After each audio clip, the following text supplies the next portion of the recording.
27 বছরের মধ্যে record 1000 millimetre বৃষ্টিপাত হয়েছে। বন্যায় চরম বিপর্যয়ে পড়েছেন সিলেট ও সুনামগঞ্জের প্রায় 30 লাখ মানুষ।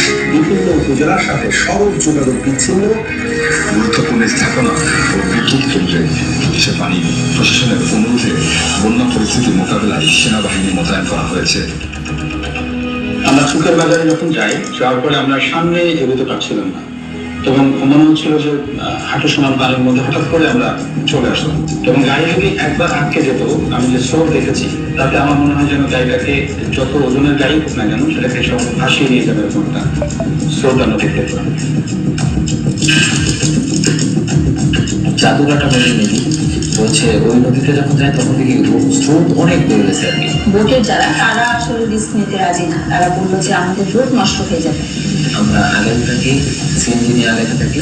তখন প্রথম আসলে বৃষ্টি শুরু হচ্ছে আমাদের চোখে। আসলে আমরা এমন একটা সিচুয়েশনে ছিলাম যে সুনামগঞ্জের বর্তমানে কেউ ফেলে দাঁড়ানো আমাদের কোনো উপায় নেই। রাতে আমরা যখন আটকা পড়ে গিয়েছি, যখন জানতে পারছি, নিউজ দেখছি, আমরা ওখানে বসে যে আসলে সুনামগঞ্জ বিচ্ছিন্ন, তখন আমরা ভার্সিটিতে যোগাযোগ করি।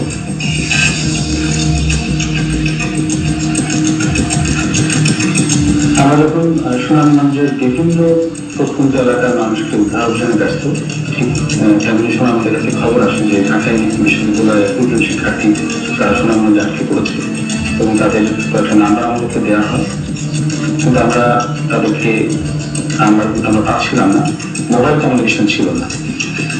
সকালবেলায় আমরা বারবার খোঁজ নিয়েছিলাম যে তারা কোন পর্যন্ত আসলো। তারা আসলে আসছিল আমাদেরকে রেস্কিউ করার জন্য। মাঝখানে আমরা খবর পাই যে তাদের বোট একটা উল্টে গিয়ে একজন সেনা সদস্যের খুবই খারাপ অবস্থা, তাকে হাসপাতালে নেওয়া লেগেছে। আমরা চেয়েছিলাম যে খুব দ্রুত মানুষের কাছে যাওয়ার জন্য এবং সেক্ষেত্রে হেলিকপ্টার একটা অন্যতম একটা প্রধান বাহন ছিল। হেলিকপ্টার ল্যান্ড করার মতো কোনো ল্যান্ডিং সাইট ছিল না। সুনামগঞ্জ পুরোটা ছিল পানির নিচে।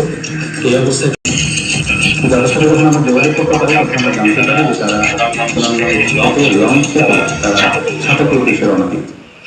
আমার বাবার সাথে ফোনে যোগাযোগ হলো প্রায় 2 দিন পরে। বাবা তখন সবাই জানতেন আমরা কোথায় আছি না আছি, সেটা আমাদের বাবাকে জানাচ্ছিলাম খুব একটা সময়। ফোনটা 10 থেকে 15 সেকেন্ডের মাথায় অনেক জোরে একটা শব্দ হলো।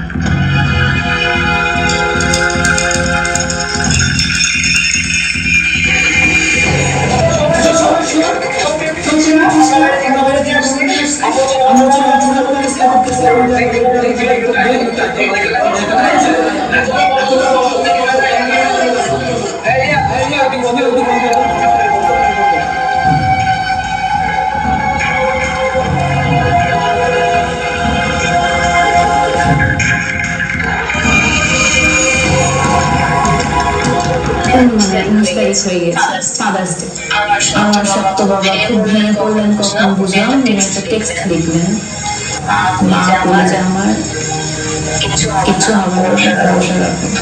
পরে প্রায় 3টার দিকে হচ্ছে আমাদের অবস্থা ছুটে যায়।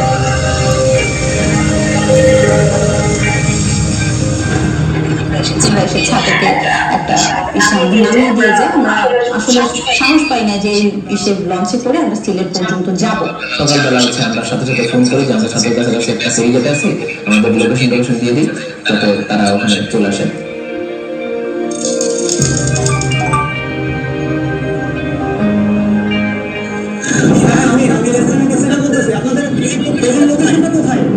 ছাদকে আসবে